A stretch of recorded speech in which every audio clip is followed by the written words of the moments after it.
నమస్తే, welcome to NSTV news. ముందుగా ముఖ్యాంశాలు.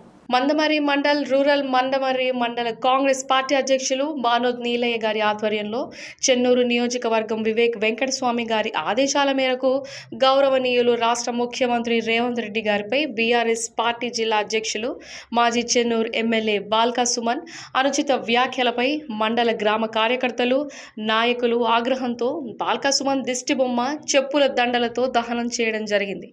ఈ కార్యక్రమంలో పాల్గొన్నవారు మండల కాంగ్రెస్ పార్టీ అధ్యక్షులు బానోద్ నిలయ గారు, గంధ రామచందర్, బ్లాక్ కాంగ్రెస్ అధ్యక్షులు పడ్నాల కొమురయ్య, మాజీ సర్పంచ్ చిర్రకుంట బైరినేని లక్ష్మణ్, మాజీ ఉప సర్పంచ్ అందుగులపేట యనగందుల శ్రీనివాస్, ఆకుల అంజీ, మండల యూత్ అధ్యక్షులు నగునూని రాధ, మండల మహిళా అధ్యక్షులు గోదారి రాజేష్, మాజీ సర్పంచ్ ఆదిల్పేట నర్సింగ్, తిరుపతి పైడిమల్ల నర్సింగ్, కమల, మనోహర్ రావు, అసంపల్లి రాజయ్య, ఎగుడ రాయమల్లు, మురారి శంకర్, ఎన్డి సారంగపల్లి, కందనూరి రాజన్న, పటేల్ కోటేశ్వరరావు, పల్లి ఎంపీ అఫ్జల్ మరియు వివిధ గ్రామాల నాయకులు కార్యకర్తలు ఈ కార్యక్రమంలో పాల్గొన్నారు.